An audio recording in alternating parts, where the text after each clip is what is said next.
please go to my partner channel, The King of Hate HD, and click on the ads that show up on the videos there, because hopefully, you know, fingers crossed, that actually starts giving me some money back for what I'm doing. I mean, it's not cheap to do what I'm doing. I bought a lot of games, a lot of equipment, and now I have my own condo, which is basically my studio, to do whatever the hell I want. So, you know, anything that you can give back is much appreciated. I also do have the PayPal donation.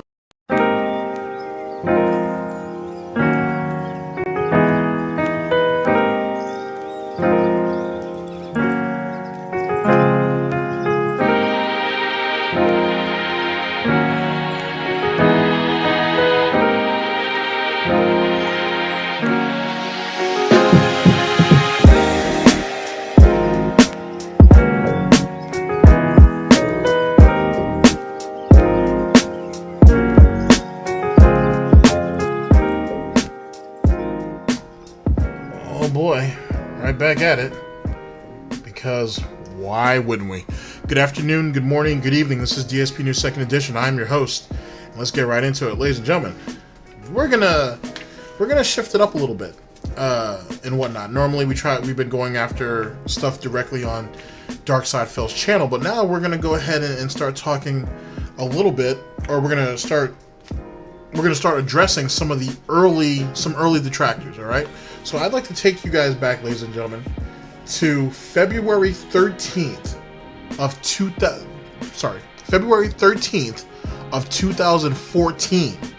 We are on the King of Divas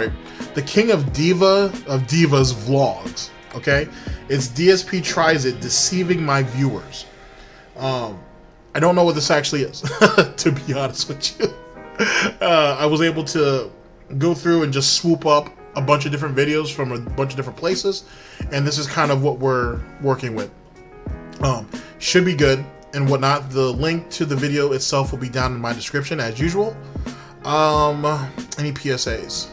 Not a PSAs. Oh yeah, Paul. Just a second. So I guess the only thing that I really have to promote, to be honest, is, let's see here. Can I actually find it, though? Would be the question. Okay, we got all this in notations. Okay, here we go. Ladies and gentlemen, in the link that, if you guys heard my last broadcast, you know what this is, but this is just me trying to reaffirm it. In the link down in the description, you will see an Amazon link to a book called DSP in the Quest for the Golden Boar. This book was actually written by a friend of ours, Paul W. The link to his Twitter will be down in the description, as well as Sunspot Gallery's Twitter page or Twitter account, the official Snortbucks Coffee Twitter account, and the Museum of the Goutopia Museum of Unnatural Art. But the link, though, down to this for this book will be down in the description. It essentially is a short story going over the adventures of Goutopia. Like I said, it's written by Paul. If any of you guys have kind of come over from the main channel for a while, the story of the story of the Golden Boar, it was a pinned comment there for like 9 videos, and Paul actually ended up turning it into a small book. I think it's going to be a great read. The Kindle version is currently the format that it's out on, but it will eventually have a physical copy. If that's something that you guys would like to check out, you'd like to support Paul, please do. I'd very much appreciate it. He would very much appreciate it. And who knows, this may be what would be considered the first step in a journey of different short stories of some of the some of the rather quirky tales of Goutopia. Certainly the fall of Goutopia, but maybe some of the events that led up to this, and maybe even the beginning, its inception. There's all kinds of ways of going about it and whatnot, and I think it might be a good read. I think it might be something that you guys might like. So the link to that Amazon Amazon link will be down in the description, or the Amazon link, I should just say, will be down in the description. Big ups to Paul. Thank you so very much. And yeah, you know what I'm saying? It's a thing. All right, ladies and gentlemen, let me go ahead and get everything squared up, and I'll see you guys in a couple seconds. Well, less than a minute.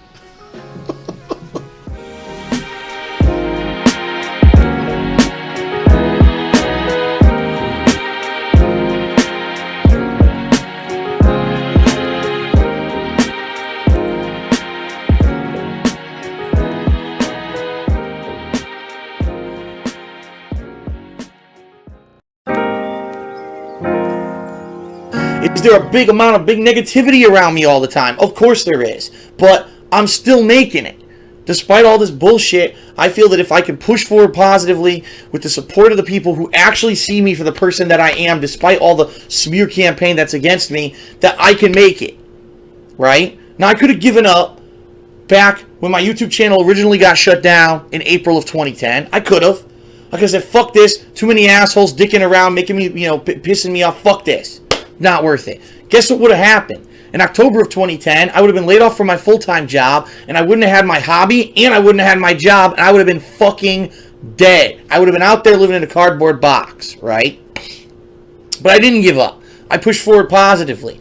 When I got kicked out of the YouTube AdSense program, I could have given up. When I got kicked, I have nothing to hide. So I'm not worried about talking about this publicly because I've done nothing wrong.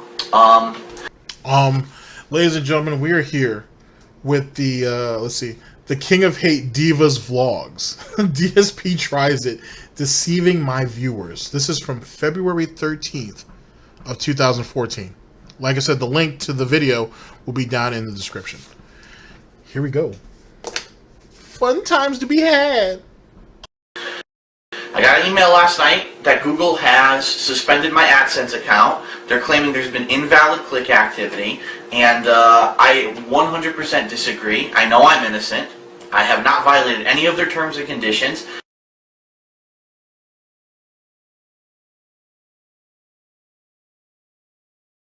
That's where the fun comes from, so I just want to say thanks a lot to everyone. I hope to entertain you in the future.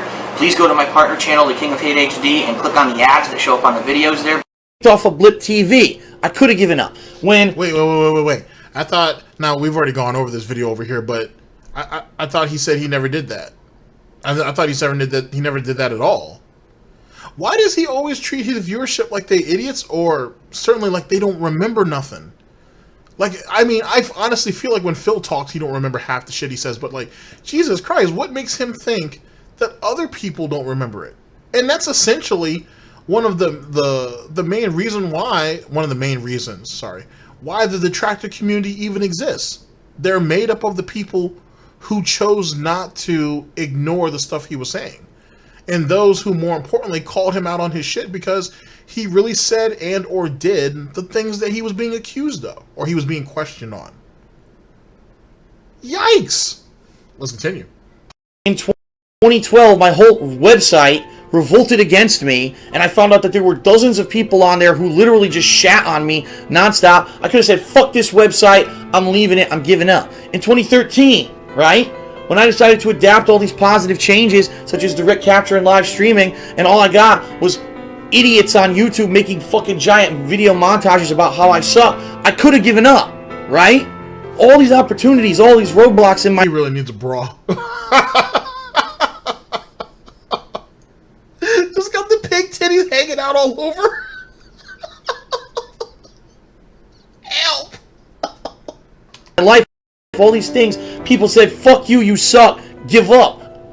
I use that to drive myself harder and to come back and say, fuck you, I didn't give up, and I'm still here, and I'm still successful. I also did this. How the fuck do you feel that, how the fuck do you figure that you're successful? Just because you're still here? That doesn't make you successful. Just because you're still here and everything's falling apart, your fan base is turning against you, views are low, money's low, that doesn't make you successful because you're still around. Excuse me. Last time I checked, there's still former Nazi generals that are still alive in multiple parts of the world. Does that mean that they succeeded because they didn't get killed off with the rest of them? Does that mean that they won the war? No! You merely exist. That's what it comes down to. You played and you lost. That was a gross comparison, by the way. I realize that. But, like, you played the game and you lost. And you lost big. And your ego wouldn't let it go. That's why you stick around. This isn't child's play. Like, this shit isn't hard to figure out. Okay? You sat around trying to play like you were a big shot and you were playing checkers. Everybody else was playing chess. And you got fucked. You got proper fucked.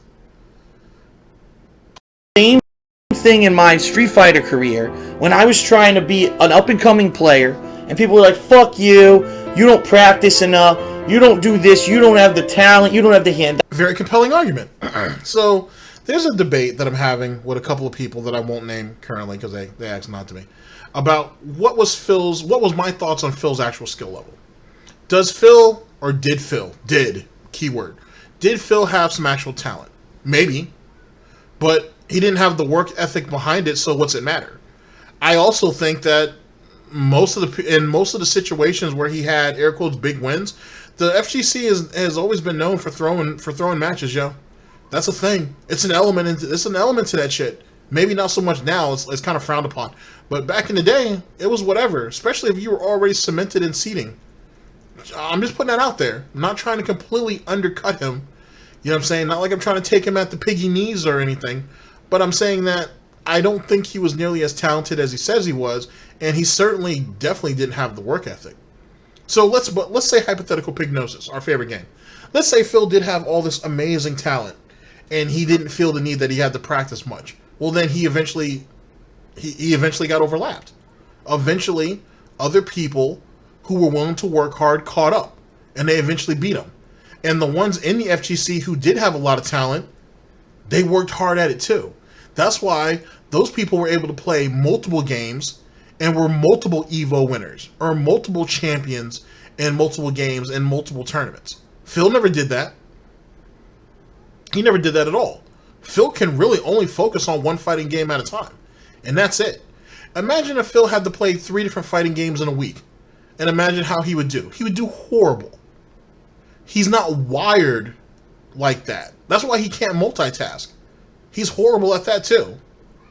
That's why he has to be a robot and stick to one thing and only do that. And he does it really, really slow, so he doesn't mess things up. But that's not entertaining. That's boring. To be honest with you. Let me give you an example. Call of Duty, like he's playing Warzone, right? Have you ever seen how he aims? He doesn't snap on target, nor does he I don't think he understands how aim assist works. So when he makes these slow ass turns, or like when he sees somebody running in the distance, he could easily pop some shots at him. But if you watch how he reacts, it's someone who's either A, extremely hesitant, or B, what he's seeing on the screen and how his motor skills are working to get to his hands to actually do the action. There's a delay somewhere. It's not plugged in correctly. And he's consistently like that. Consistently. It's not just in first-person shooters. You see that in fighting games sometimes too. And you definitely see that in some of his regular gameplay. There's just some type of disconnect or there's some type of delay between what he's seeing and then how he should be reacting to it. That's why he needs to repeatedly, basically, he needs to fail over and over again until he can get himself into a rhythm to do it. It's very, very strange. And when you have, let's go back to the to the fighting game stuff for a minute. When you watch him play against a particular opponent who is very fast, or someone who can adjust their play style up repeatedly, he doesn't do well against that either. He needs someone to sit there and play the same way over and over again and kind of be methodical. Like, just be very slow and methodical so he can kind of build a rhythm against it. If not, you get someone who thinks fast, who acts fast, and who has good execution, nah, he's going to get hurt. Another good example of that is some of his Street Fighter 4 matches. That's a pretty good example. There are some, if you go, there's a playlist out there, I think it's called DSP Loses, or DSP Lost. I think it's Loses. And it has a lot of his Street Fighter 4 stuff in it. There are people who walked all over him. Ripped his goddamn head off because he just couldn't keep up with the pace. People imposed their will on him, and he couldn't do not a goddamn thing about it. And that's just kind of how he works. I think that's how he's just kind of always been. And that's fine, you know what I'm saying? A lot of people kind of maneuver like that, but they were able to make it work. He never did. So to answer the original question, I don't think he was as talented as people says he was. I damn sure don't think he was as good as he said he was. And because he was lazy. He treated the if you want even more proof, look at how his YouTube career ended up panning out. He had all the opportunities in the world. He had all the advantages in the world. All he had to do was put some hard work into it. Didn't want to. Anything that new came out, he shitted on it or he discredited it to continue to boast his own credentials on why he's doing things the way he's doing it and why he'll be successful. Well, then why did he change? Why does he still not have a 4K camera pointed at his big screen TV now? Why does he even bother going to direct capture? What's the point if what he does was so successful? That made him unique. I'm asking. It's just a question. Just something to think about. Eye coordination, you're a scrub. Fuck it, you're a wimp, you're this. And a lot of the stuff that you just heard about lack of hand-eye coordination, you're not that good, you're not that talented, reflexes are not that great, those are things that were said about him. And that only kind of co-signs to what I've already said. But, you know, semantics, though. You're that, ba-ba-da-ba-da. And DSP, stop recording. And just for the record, that shit about all that nonsense he's talking about T Carter, and how bullshit. That's all I'm gonna say is bullshit. I'll address that when we get closer to it. But I call bullshit on all that. All that crocodile tears you guys saw, like a week ago or however long it was, bullshit.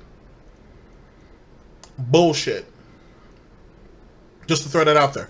Tevin just had a stream recently where he was I think it was a Call of Duty stream, and someone asked him a little bit about the T Carter situation, and he was like, "Oh, T Carter inspired me to actually go to tournaments and everything." And he kind of showed me that, you know, anybody could win. So the way I perceived it, and I'm an asshole, so take that into account. He watched this young guy who he didn't know, he'd never seen before, but he was co-signed by Scott, who was the OG in their community at the time. He saw him go to this tournament and clean everybody up. And he looked at that as, oh, well, that inspired, oh, well, if he can do it, then I can do it. That's what it sounds like. That's the reality. It wasn't like T Carter sat there and tutored him or took him under wing and trained him and to help him become a better player. It's just, oh, well, I saw this kid do it, so why the fuck can't I do it? That's what he did. Now, I'm not saying that T Carter didn't help him. I'm not saying that, you know, they didn't develop a friendship or a rivalry or all that. I'm not saying that. I'm saying just the way Phil describes it, that's kind of what it sounded like. It sounded like, oh, well, what makes him so goddamn special? I could probably do that too. And Phil is very envious. He's a very envious individual. So that I wouldn't put that past him. And I think if people keep putting the pressure on his fucking neck, right? Keep the pressure on that shit all night and keep applying about that T Carter thing, as time goes on, you're going to see and you're going to hear how he really feels about T Carter. I think as time goes on, you're going to find that he was kind of just using T Carter for his own purposes until sadly he met his demise. Because I distinctly remember Phil saying in a video, if T didn't die, that Phil would be one of the best Super Turbo players out there. Yet again, remember what I've told you about this utilitarianism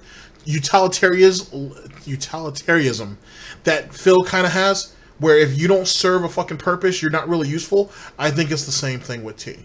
I think T had a purpose, he had talent, he had abilities, and Phil wanted that. And it's really strange, too. It's really strange that T Carter inspired him to do all these things or whatnot. And keep in mind, I'm not trying to throw no dirt on T's name, you know what I'm saying? I'm not trying to do that. What I'm saying is I'm trying to look at it from a much bigger angle. That the way Phil describes, at least recently, said that thing about T and his passing and how being inspired or whatnot to start traveling and everything, it's almost like he was trying to live off of T's abilities or what little abilities he was able to transfer to Phil right after he died. And there's something about that rubs me wrong. Now, granted, that could be just a hard read on my part, and I could be reaching. It's very, very possible. I won't be mad if any of you guys think that. But there's an underlying disdain that I'm hearing in Phil's voice that I've heard him say about other people before. And another thing, real quick, how is it that you're going to shed tears over T, and you knew Scott longer, right? And Scott brought T in. And Scott brought you into that brotherhood that they had. But yet, where's your tears for where's your tears? Sorry, where's your tears for Scott? Where's any of that? And then Phil, this piece of shit, had the nerve in a video a couple of weeks ago, have the nerve to actually clickbait, oh, my, a tearful moment thinking about a friend or whatever the fuck it said in this title. You eating off T just like you ate off T and Scott all those years ago that got those guys mad at you. You still doing it. You still finding a reason to. That's all I'm saying. There'll be more of that to come later on. No one gives a shit. Play. You can't hold up a tournament. If he says that again, One man from DSP to report this match is disqualified. where am I playing? You still haven't told me. Jesus Christ, man! Treat you like your own. Want me to run your fucking tournament for you?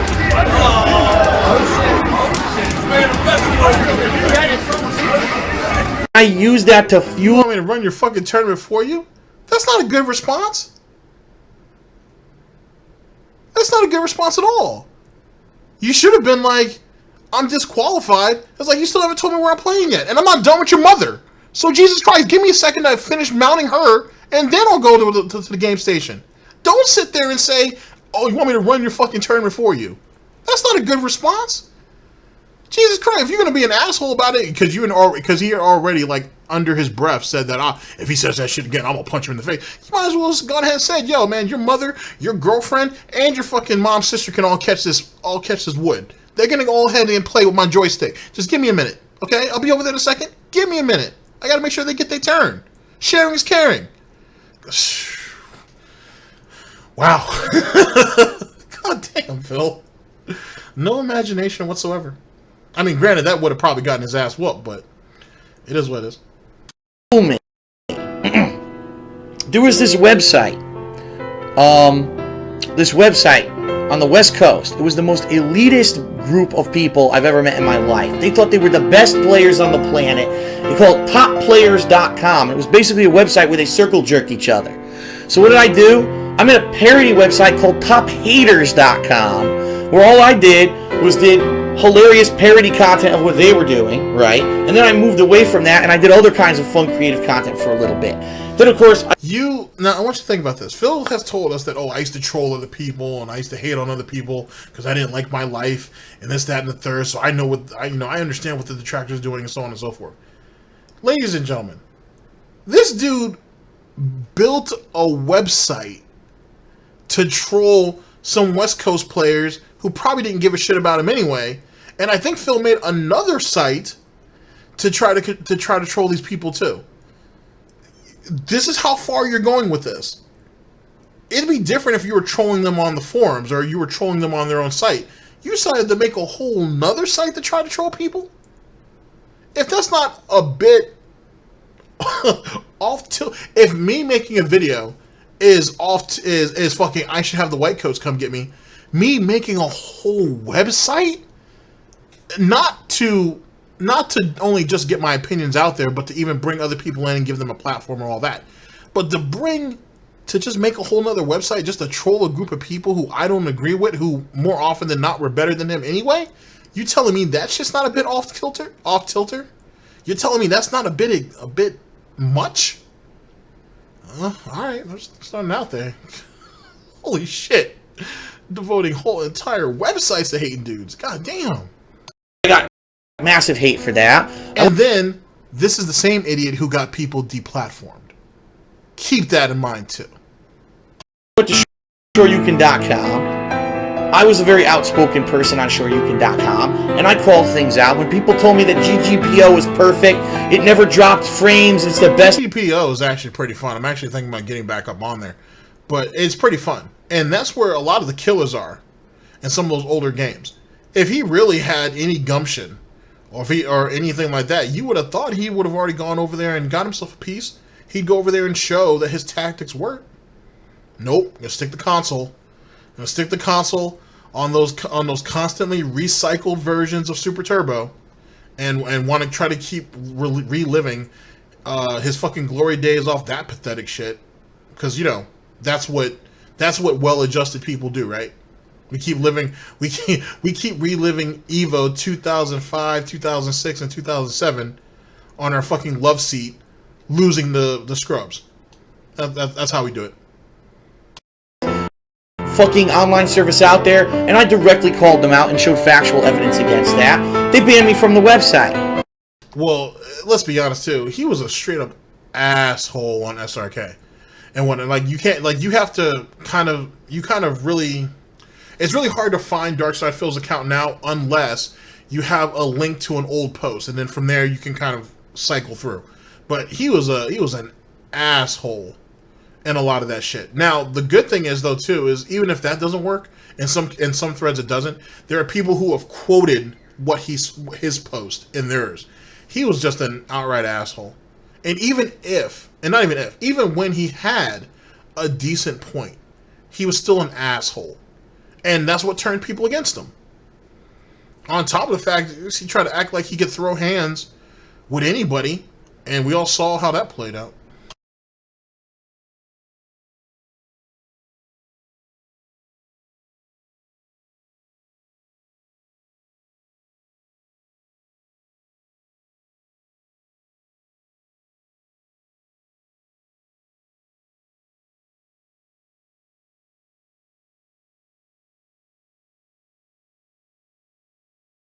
I think what we might actually be doing is, like, for example, you could order a custom joystick. You say, I want the Mad Catz Tournament Edition stick, but I'd like a purple ball top with purple buttons, and here's some art. Oh, here's the custom arcade stick scam that they try to run. More fun stuff to be had. But let them continue. For you, Phil, you know, and obviously we would provide a template that you could submit your art. And you say, here, this is the art that we actually want on the joystick. And actually doing it that way, it would take any legal liability off of us, that there would be a worry. Like, for example, let's say the picture was from Capcom. There would be no worry from us that, you know, Capcom couldn't sue us and say, well, you're illegally using our art. We'll say, well, we didn't put the art on there. The art was provided by the customer. If you really want to go try to sue some one single guy who wanted to use some fan art or some Capcom art on his joystick, go ahead. You know? And I've always been this kind of person. When I see bullshit, when I see the cocky motherfucker, I'll speak out against them and I'll say, no, fuck you. You know? And during I accumulated a lot of people who didn't like me during that period of time because of that. And then later on, when I finally was good at Super Turbo, and I was traveling the country, and I was winning Evo East, and I went out to the West Coast, and everyone told me, what the fuck is your problem? You're going to go to a West Coast qualifier when everyone hates you? You're going out there by yourself? And I'm going to be honest, people physically threatened me when I was out there. Like, got in my face that they were going to... He threatened most of those guys on SRK. He threatened most of those guys on SRK. So what the fuck did he think was going to happen in some of those situations? Why do you think people were telling him, hey, maybe it's not a good idea you going out there?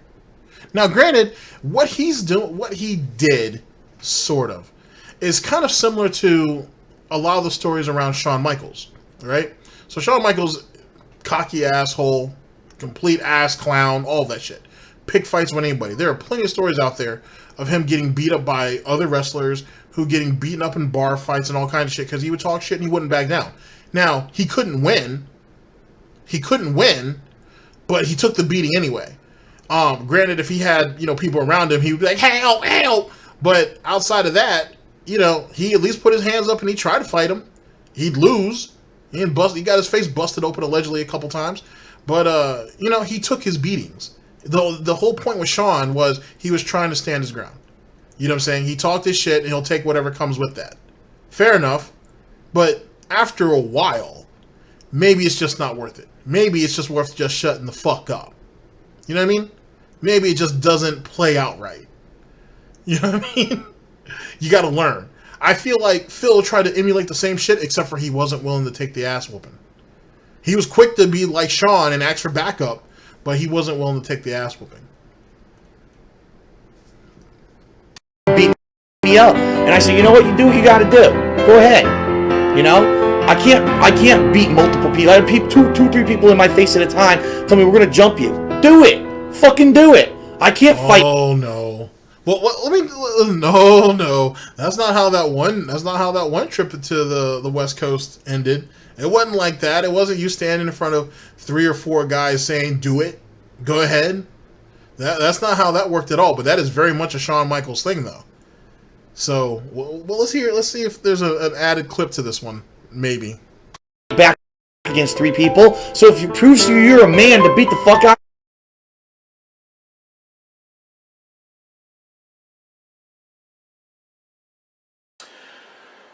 Also, I have to say, when you go to these tournaments, patience. Patience is a virtue. You're going to need a lot of it.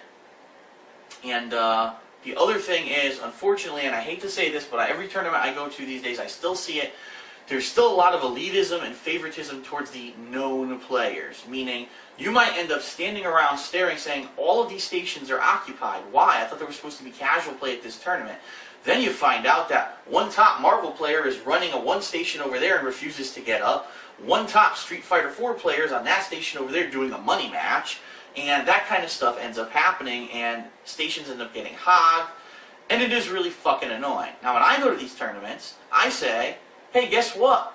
Such and such, I've known you for 10 years. Get the fuck off this station because I want to play the game. And you yeah, no. First things first. A lot of those tournaments, dudes used to bring consoles and do stuff up there in their hotel rooms. Big money matches used to be held up and stuff like that. I've heard stories where big money matches were held up there. Grudge matches were held up there. There's even rooms where you could practice and everything. Now, some of the stations down at in like the lobby or ground floor in one part of the ballroom, yes, they were supposedly open for whatever, but if you have a top Marvel player or even mid-tier Marvel players go over there trying to get practice in for the tournament, or if money matches are going on or whatever, that's all priority, essentially. And you want to know why most of that's priority? Because a lot of that is first come, first serve. And if you got 20 guys around a TV pumping out hundreds of dollars at times on Marvel, no one's getting up. Street Fighter 4, same concept. People got money matches going, or if you got top players that are doing pro shit, sorry, no one's getting up. But that's the reason why a lot of those places have like multiple stations. You know what I mean? And if the other places are occupied, then guess what, bitch? You get in line and wait. Just because you knew a dude for 10 years, you tell him to get the fuck up, I bet you anything he got in your face and then you got quiet. So yet again, it's a respect thing. You don't walk up on someone because you've known him for 10 years and tell him to get the fuck up. That should never be a thing. Especially since you've known him for 10 years. Why would you treat them like a piece of garbage like that? If you've known him for 10 years. Which goes back to what I've said about how he don't like people. He don't respect other people. He don't give a shit about other people. He wants everybody to move when he's ready, when he tells them to move. But he's not going to move when he's supposed to move. You know what I'm saying? Just something to think about. usually, when you threaten them like that, they get the fuck up because none of them want to fight. None of them want to step outside and get their ass beat. But yeah, by this pudgy bastard. He's taking people outside and putting them through the ringer. Sure, I believe that. Do you believe that? I believe that. Do you guys believe that? I don't believe shit. Fuck all that. You're gonna throw a bunch of pig milk on him? You know, slap his pig titties on them and shit? Get the fuck out of here. I can see him lactosing in fear. and they had one TV with Marvel 3 on it, so of course everyone was dying to get on it. So I waited a little bit, I finally got on, and I literally dominated it for about 45 minutes. No one could take me off, and then finally some other kids were like, oh, I wanted to start doing money matches now. And normally I would be like, oh, well then you have to beat me first. You can't just, you know, take the TV. But I was tired anyway, so after I won my last game, I just left. It's almost 1 o'clock in the morning anyway, so... Wow, running everything for 45 minutes, normal etiquette apparently, or the dark side, the king of hate etiquette is, hey, you want the TV, you gotta beat me to have that. But oh, it's 1 o'clock, it's time for me to go ahead and have my gin and tonic and go ahead and make a YouTube video where I'm tilting back and forth before I go to bed. So yeah, fuck it, you can have it. Wow. Damage the storm. That was pretty... Oh, this was really disrespectful. I remember this. This is when Darksydephil is commentating with a guy named Ski Sonic. He used to be on a show called, damn it, I've only heard recordings of it though. I didn't get a chance to hear it live. I think it was called Wake Up with Your Morning Cup. Was it Sure You Can... Was it SRK Live? or was it Sure You Can Live? It used to be like it was literally like a podcast. It was an FGC podcast that he did with another guy, and I think it was like a daily thing, or it was like a weekly thing, that like podcast show they had. It's a really great listen if you can find it still on YouTube. That's the first place I heard it, and they would just talk about just FGC news and stuff like that. It was a really great listen, and Ski Sonic was on there. But Ski Sonic is known for his commentary. Like he's considered like one of the godfathers when it comes to FGC commentary, especially Marvel 2. Like he's one of the best when it comes to people who can break down moves, break down setups, break down teams. He was one of the best. He was really good at Marvel 3 as well. Him and Yipes were an amazing 1-2 punch on the commentary tables and whatnot. Made an amazing 1-2 punch. I don't know what Ski Sonic's doing these days, but I hope he's alright. But yeah, anyway, Phil had an opportunity to commentate with Ski Sonic, and you'll hear the bullshit in a minute as best as possible. But I will say this. Phil should have been lucky to be up there. Like, you know what I'm saying? Like, when you have someone of Ski Sonic's caliber, Ski Sonic's a pretty good dude, so he's willing to go ahead and commentate with anybody. But there used to be people used to be vying to get up there and talk and kind of do commentary with him. And if you couldn't hold your own, you had to get up and off. Like, you know what I'm saying? Like, Team Spooky, from Team Spooky. Like, sometimes it's okay with just letting a random dude come up on there and do some commentary for a little bit. But when you're talking about for real serious matches, or really serious tournament matches, you want people up there who know what they're doing. Or at least know what they're talking about. And have to be able to keep up with the pace. Because Ski Sonic is very, like, lightning with it. You know what I'm saying? You got to be able to keep up. And I think Phil couldn't do it. So Phil actually tried yelling over him and whatnot, thinking this was like some type of competition. And it's not. When you do commentary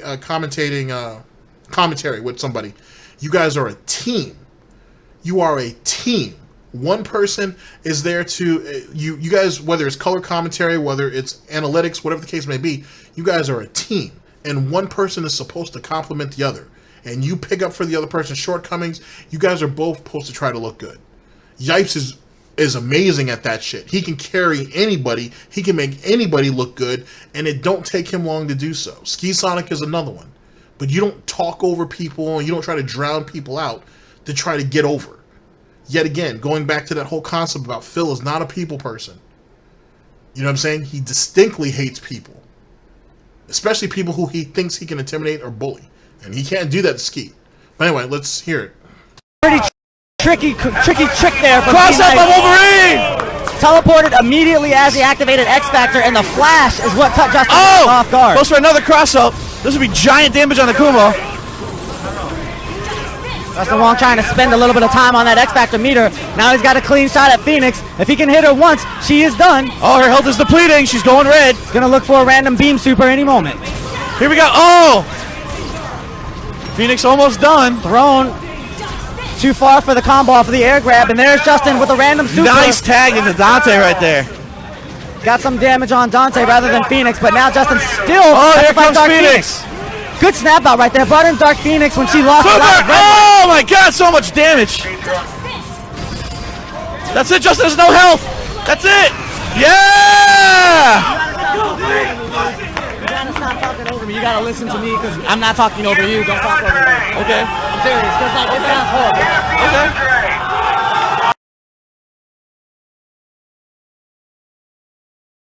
Here, I'm going to leave that up on screen for a minute because that's pretty much the dialogue. But you see what I'm talking about? Like, he was literally up there trying to drown Ski Sonic out.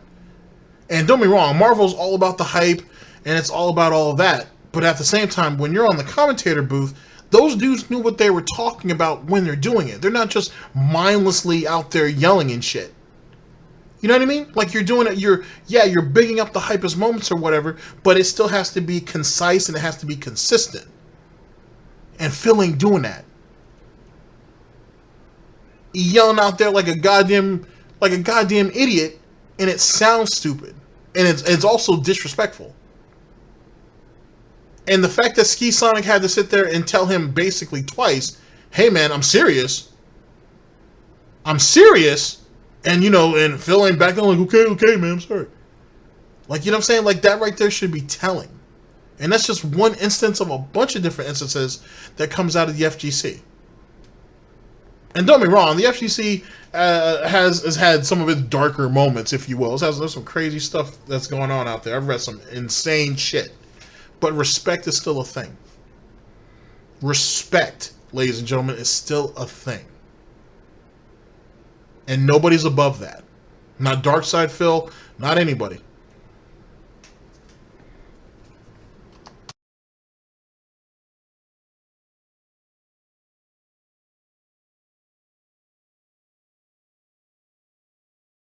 Let me do it. And, you know, I never backed down.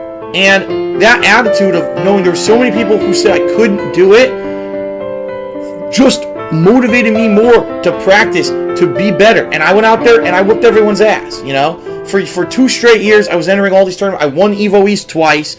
I qualified and got pretty high rankings at every single qualifier 1 year for EVO. There was the year at EVO where everyone said that I sucked. So I went out.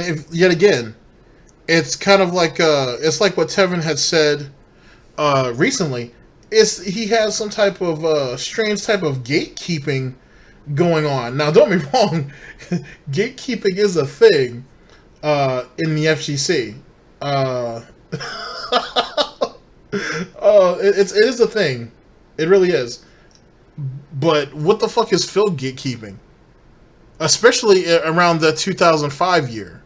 Like, what the fuck are you exactly gatekeeping? For some shitty ported Evo that everybody already knew about? And no one took the tournament... excuse me. No one took the tournament seriously. And people were already boycotting it. And it was because of the boycotts. It was because of all the people talking shit about it and talking down on it. Is the reason why Phil needed to win it. That's why Phil put all his effort into trying to win it that year. Because at the end of the day... people can down talk it, people can shit on it, people can do all those things. But he can say, I won EVO. I am an EVO champion. I'm cemented in FGC history. That's why I think that's the reason why he tried to go as gun-ho as he could in 2005. And he failed. And then in 2006 and 2007, I don't even know if I can't remember one of those years if he even broke top 10 at EVO that year. So what does it matter? And also, it only solidifies his true level of skill. That's the reality. 2005 was his shot. It was a shitty port that nobody took seriously. People were already talking about not going to the tournament or not going to that tournament to play it. People were already talking about boycotting it. Most of the big guys were like, nah, we're not doing that shit. And the other guys other big names who said, oh, we might compete, Phil already had at least the general idea of the ins and outs or at least the cheesy shit to at least get around them. And then Japan showed up and was like, haha, free money, we got that. And that's what happened. And he's been butthurt and pissed off ever since. 2005 was his first and only real shot. And he failed. No ands, ifs, or buts. He failed. And he's been butthurt and mad ever since. And what did he do? Oh, I was the #1 ranked North American player that year, even though I was 4th. I was the top ranked American player that year. Now he don't even say that shit no more because that shit's fucking hilarious. That shit's fucking hilarious. So now what? Oh, I won multiple Evo qualifiers. I won multiple Evo qualifiers. Oh, great. You won a bunch of qualifiers. But you failed at the big dance. The whole point of the qualifiers in the first place. You failed. So don't come up here and talk about qualifiers. Take that shit to divorce court, motherfucker. Did you win? When it mattered. Did you win? And you didn't. Enough said. There, and I got 4th place, the highest ranking of any American in the Super Turbo Nationals. We're not talking EVO East, which was a qualifier tournament. The Nationals, I got 4th place, and no Americans scored above me. It was 3 Japanese players above me, and all I heard was, you suck, and all that, and I just turned that into motivation to do better, right? Until it was my decision. I wouldn't let anyone else have the power to tell me that I have to quit because I suck. It was my decision to walk away from the competitive Street Fighter community when I felt that finally, after all the years of doing it, that all the money invested, the time invested, that I could put that into something better. And I think I made the right decision. Because I think here my presence on YouTube and Twitch TV is a much more positive, more fun, more varied, more entertaining thing than anything I ever would have done if I had just focused on fucking Street Fighter. You know what I mean? Let's be honest here. Compare a top player in Street Fighter to what I do. What's more well-known? What's more interesting? What's more entertaining? Let's be honest. A guy who just sits there and plays the game and talks shit about it afterwards versus someone who does a variety of fun content. That's what he still does now. But yet again, we're missing the big picture, because all those big name players who just are good at Street Fighter and they don't have anything else, those guys have gone on to actually work for Capcom. Those guys have went on to develop their own video games. Those guys have gone on to get into the actual game industry and do more than just FGC. Those people have gone on to become the pillars of the FGC community, of a lot of them in the gaming community in a lot of ways. Those people have gone on to become icons. You know what I mean? Those people have gone on to actually do shit. It wasn't just about video games. Those guys went into the military. Those guys were already in school. Those guys went on to start families. Those guys went on and done a bunch of things. Just like in the detractor community. In a lot of ways. They've done, certainly, there are more people in the detractor community that have done more than Phil and most of his little his little cuck cult has ever done. And ever probably will be, at least for some of them anyway. Like, you know what I'm saying? Like, they really took this shit and actually did something with it.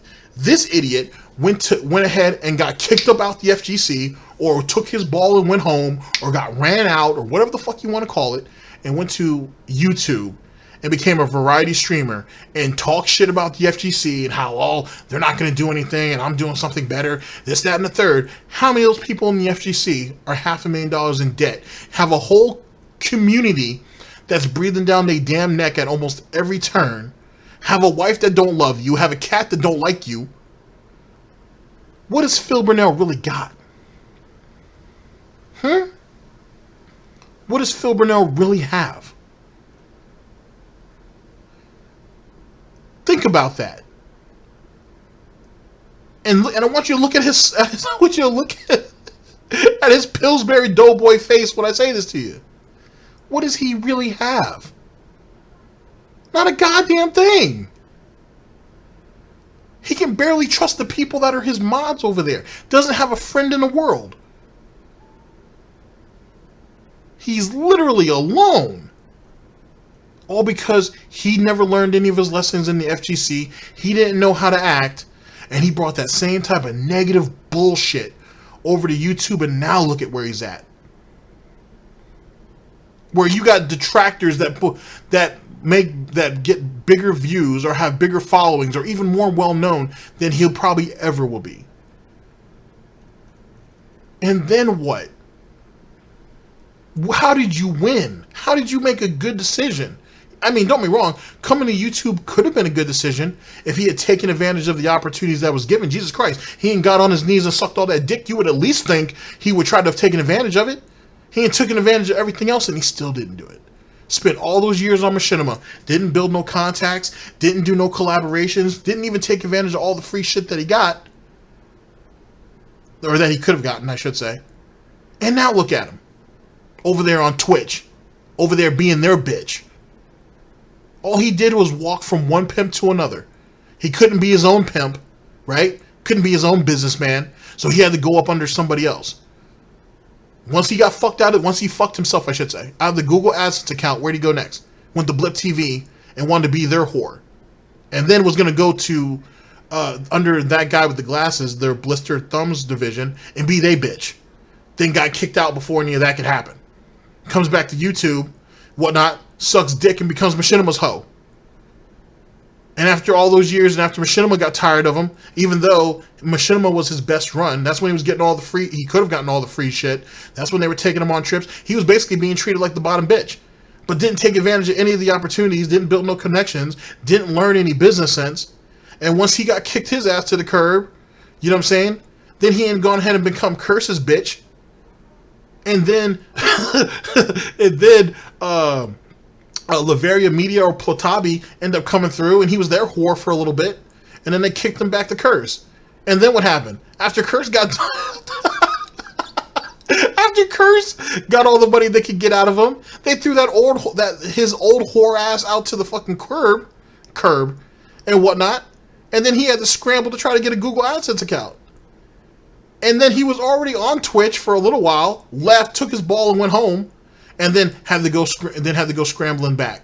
And he now literally Twitch is his bitch, or he's Twitch's bitch. That's all he does. His whole life, he's never been his own boss. He's always worked for somebody else. He's always been another number. He's always been a cog in the machine. He's never been his own boss. And look at how much control he's had of his life, and look at how fucked up that became. He's never been in charge of anything, to be honest. And if he has, look at how it crumbled. This is the reality. This is the reality. No one took from him what he didn't already give up or allowed to be taken himself, or he didn't break it himself. This is it. That's what's real. That's what's real. That's what's true. And like I said, you can take that for what you will. You know what I mean? But that's the reality. The reality that he's been spending at least the last decade trying to escape. Why the fuck do you think he can blame anything and everything under the sun to keep it from being his fault? And then the only time he's willing to admit to anything, right, is when he don't have a choice. But even then, he doesn't take the full blame as he should. It's still, oh, it's this person's fault, or it's this circumstance's fault, or these people didn't appreciate me. Even when he's supposedly, in air quotes, supposed to be taking responsibility, he's still blaming somebody else. Just saying. Riveting. I think what I do is better. That's obviously my opinion. You may be of a differing opinion, but that's what I feel. I feel I got out at the right time before the stupid Street Fighter 4 explosion where everyone tried to make it big on YouTube and on the internet because they played Street Fighter 4. It's so fucking pathetic. I'm actually known for something that's original and interesting and fun. The one thing I will say, before we get started here, is that if you're wondering why I'm not playing The Wolf Among Us right now, you basically should have watched the weekend preview, and you should have been listening to the 5 million avenues which I disseminate information regarding what I'll be playing during the course of the week, including other streams. And like I said, I do these things for a reason. You know, and some people say, well, Phil, the weekend preview, you make it 20 minutes long, and we can't sit through that. Well, you know what? Holy shit. They had it lucky back in the day when a pre-stream used to be 10 or 15 minutes. Oh, man. Now we're getting damn near 2 hour... We're damn near having 2 hour Iron Man matches for some of the restreamers out there having to sit through that. Yikes. Yikes. You guys remember back in the day when Snortbucks only had to worry about the pre-streams? So now Snortbucks does still has the pre-streams, right? And their content. But then they pull a little bit from gameplay now. Like, here's the point. This is the point that I'm bringing Snortbucks up for. Snortbucks has evolved, right? For example, Snortbucks used to do pre-streams. Now and did that for a while. And they used to be short videos, 3, 4, 5 minutes. Then they ended up getting longer, 10 minutes, 10 to 15 minutes. And now sometimes I personally like the longer Snortbucks videos, obviously, but I'm biased, but obviously. Now you'll get some videos that are up to 30 minutes at times. And then even within that, Snortbucks then goes from, okay, pre-streams. Okay, I'm going to give you guys a little bit of the pre-stream. I'm going to give you guys a little of the hot takes from the actual game itself. I'm going to pull a little bit from Twitter. Like, Snortbucks gives you a little bit of everything. And the point of me saying that is its evolution. When you look at the DSP community, right? And then you look at the detractor community, you can't catch everything. But you give everybody a little bit of everything if you can, if it's possible, if it's relevant, you know what I'm saying, at that time. And Snortbucks has evolved. A lot of detractors have evolved in what they do. Phil Burnell hasn't. And his community hasn't. And I think I like to hope that when you see a lot of the older videos that we're going over, you'll see that evolution. You'll see how one community who gave him some of the best advice he could have ever gotten. For free, by the way. For free. Free! They gave him the best advice in the world. He spat on them. He's told them to fuck off. He tried to discredit them. They took that same advice and applied it to themselves or gave that information to others within their community, and now that's why you have this. You know what I mean? You have more detractors now that have subs over 4,000 or 5,000 and a couple people up in the 10,000 than you ever had. You know what I mean? Tevin's almost at I don't watch people's subs like that. Jesus Christ. Hold on a second. Okay. As I said recently, congratulations to Snortbucks and Mighty D. They're both at 12,000. Okay. You have Tevin that's at 19,000. You have a bunch of people, well, not a bunch, but you have a few people that are at 10,000. You have a few people at the 4s, and then you have some of the newer guys that are coming up that are already starting to get into the hundreds, or starting like base Oslo is about to be at 1,000 soon, for example. You know what I'm saying? Rob and Zephyr are almost at 3. You know what I mean? They're over 200. You know what I mean? So on and so forth. So you're kind of seeing this kind of like this general evolution that's going about where people were able to really see his mistakes and then apply it in a practical way. And he never learned how to do that. And that's why Phil, in a lot of ways, is trying to appeal to the detractors, trying to tell them to back off. Because he can't fight no more. And then you see all these people with all these different channels, with all these different views and all these different subcounts or whatever. He would much prefer to have us on his side than the very people that are on his side currently. Because they took it and they applied it in a practical way. But then, at the same time, still being very diverse. Right? You know what I'm saying? Like, none of us really do everything the same. The format is kind of solid, but everybody has their own take and their own spin on it. If Phil had that type of diversity in his audience, he would be a lot better for it. But instead, they're all just basically mindless cucks that all think the exact same way. And it's because he's bred them to be that way. He has the pignosis has been developed to have them be that way. They don't know how to think outside of that. And if they do, they're automatically perceived as the enemy. They're perceived as the problem. And that's why he can't win. Ever. Well, that's one of the reasons why. There's a bunch of other reasons. He can't win. He cannot win. So unless another uprising happens within the detractor community, the detractors, trolls, haters, and critics, you know what I'm saying, to try to stifle that, right, where we start policing ourselves again or whatever silly shit that was, unless something like that happens, he's going to lose. And even then that still wouldn't be enough. And he's just kind of fucked and he has to live with it. Because Phil can't do nothing else. Phil's stuck in his position too. He's stuck. He cannot do anything. Wings can still do something and he won't. Low tier God is kind of stuck where he's going to be, and probably it's going to be very, very hard for him to move out because he's put himself in that situation. Being that he ain't got a rap sheet and whatnot in IRL, and you know, he got to keep doing what he's doing on here because it brings in a lot of money. Like, this is what that localisms does to you, ladies and gentlemen, and you can't escape. But it didn't have to be this way. It didn't have to be this way. You've got a problem. You've got a serious issue. I'm not joking. You need to go see a medical professional, because if you can't listen to an intelligent discussion and information that's informative that you want to know for 20 minutes straight, you have a physical, mental, some kind of problem, and you need to be treated. I can't believe I get people to complain, why didn't you edit out the commercial breaks? It's fucking YouTube. All you need to do is click on the time bar and you can skip it yourself instantaneously. Why are you bitching at me? You really want me to waste hours of my time to edit out a couple minutes of commercial breaks? Grow the fuck up. But as you get later and later into a playthrough, unfortunately, I hate to say it, but this happens with every playthrough I've ever done. People lose interest. They can't They have such ADHD that they can't hold interest. Look at this douche. He's wearing a fucking...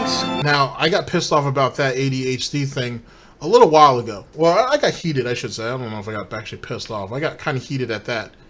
But yet, who was he to say that? Who was he to say that? And just because he's mad that more people aren't watching his content. Right? That people like the concise, clean, edited content, right? That kind of gives you all the funnies or gives you all the action and allows you to move on. That are catching hundreds of thousands, if not millions of views, and no one wanted to sit there and watch his stale bullshit. You know what I mean? Like, who are you to say some shit like that? You know what I mean? And he likes to go ahead and sit there and say, oh, I said those fucked up things 10 years ago. Why are they still bothering me about it? No, bitch, you said it over 10 years. You've said it throughout your 10 years, I should say. It wasn't just 1 year that you were an ass clown and that was it. You've been a bitch. You've been an ungrateful bastard. It wasn't just 1 year you did it. You did it you've done it your whole time on the platform. And that's why people can keep calling you out on shit. Just because you can't live with that, don't mean the rest of us can't. Look at that scarf he's wearing over a jacket indoors playing a song. What a fucking loser. You stupid yuppie piece of crap. Look at this guy. Who the fuck wears a scarf like that?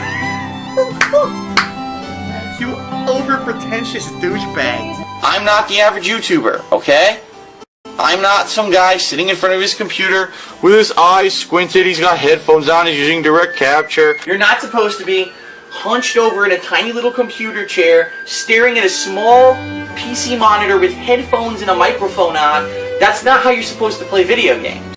Toasted, there's 1,000 viewers on a SpongeBob game? Well, you know where the intelligent people are tonight, right? 1,000 viewers watching SpongeBob. Oh my god. Oh. Yet, what? Didn't people have to pay him? Had to meet a sub goal so he can play a SpongeBob game when it finally gets remastered? And how long has it been since that happened? Like 3-4 months ago? If not longer?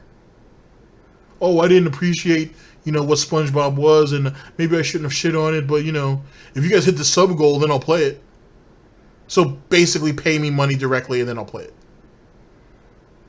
But these guys were ass clowns because they had thousands upon thousands of people watching them.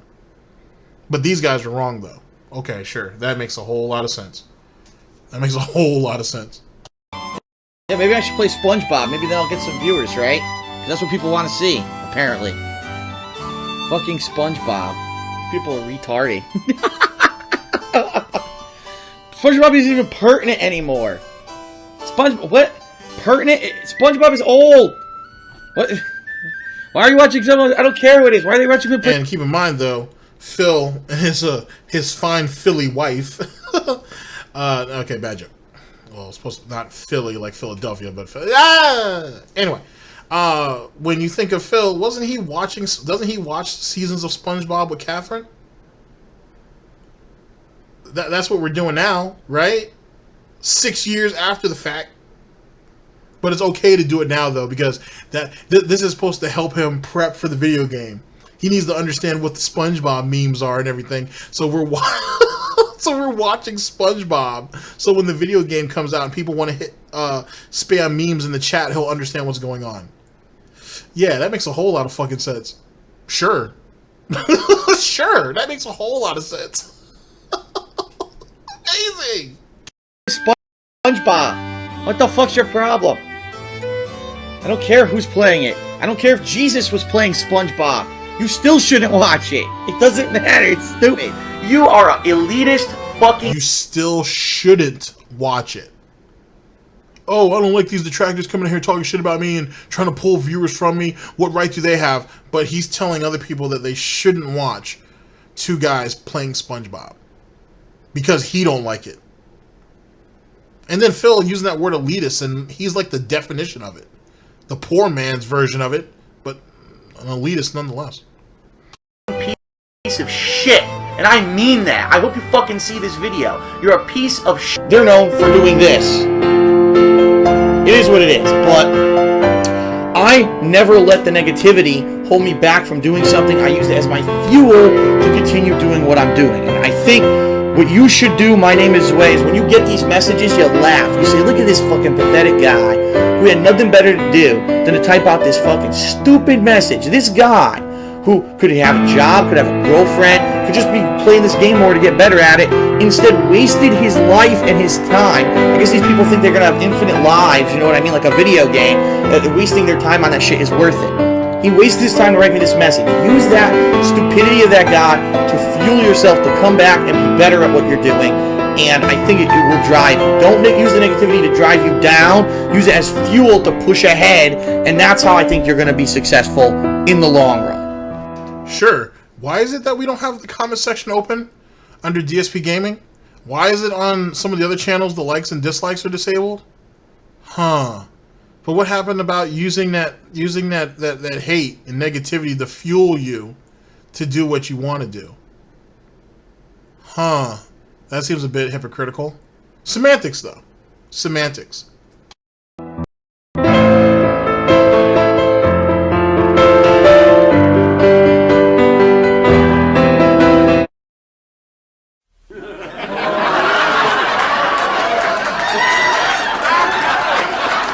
Is there a big amount of big negativity around me all the time?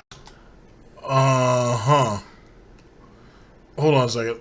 Of course there is, but I'm still making it. Despite all this bullshit, I feel that if I can push forward positively with the support of the people who actually see me for the person that I am, despite all the smear campaign that's against me, that I can make it.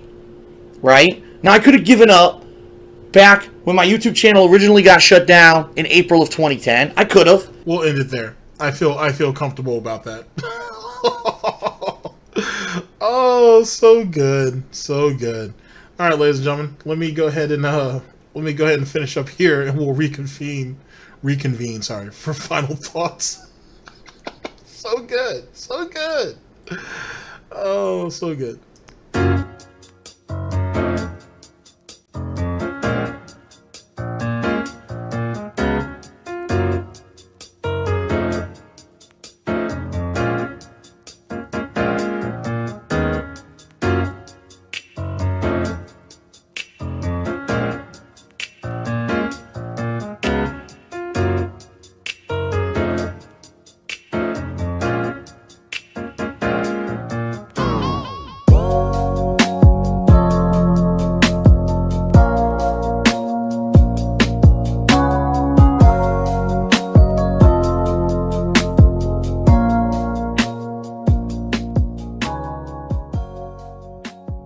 That shit was silly. Funny though. Very, very funny. Okay. Yet again, this was DSP Tries It, Deceiving My Viewers. This is by the King of Hate Divas. No, sorry. The King of Divas Vlogs. I'll leave the link to that video down in the description, as I do with all videos that I use. So good. So good. There was a lot to unwrap there. The Ski Sonic thing was one of the more pressing parts as it pertains to the FGC. I really wanted to see you. Really wanted you guys to kind of get a chance to see. That was great. That was absolutely great. That whole shit about 4 dudes being around him, or 3 dudes, or whatever, and they're like, "We're gonna beat your ass." He's like, "Go ahead and do it." Really? Well, what happened to that situation where multiple people on record have said that they saw you either wrapped up in a corner or you ran into a bathroom to hide and shit when you guys were supposed to hand you your ass, and those guys had to be talked out of it? What about that? What about those situations? Oh, well, semantics, I suppose. Semantics. It also shows you, I think it should show you, that the pignosis that some of these people have been under is some powerful shit. Apparently, not potent, never potent, but certainly some rather powerful shit because of how often he implemented it on people. You know what I mean? And it's amazing that more people didn't break the pignosis and actually go off and rally against him sooner. Like, you know what I mean? Like, it's really, really surprising that so many people sat there and took the abuse for as long as they did. And for what? Like, what benefit did it have? What purpose did it serve doing it like that? You know? And that's when the whole concept of self-value and self-respect is something that may have not have been introduced to some of those people over there. I don't know. It's just a thought. But it's a shame. It's really a shame that some lowbrow piece of shit like this was able to weasel himself into a position and had that many people under task, that many people under his hood for that long. That's wild to me. That's wild to me. You know what I mean? But you know, it is what it is. Some people are okay with being victims. To be honest, some people are willing to give over a large portion of themselves, if not all of themselves, just so somebody who's weaker than them can be stronger. I don't understand it. I don't really care to. Well, I kind of care to, because I don't get it. I don't understand it, so I kind of want to know more about it. But that's the reality, ladies and gentlemen. That's the reality. All right. Thank you very much for listening in. I very much appreciate it. And I'll see you guys for the next one, whenever that may be. This is DSP News 2nd Edition. See you guys later.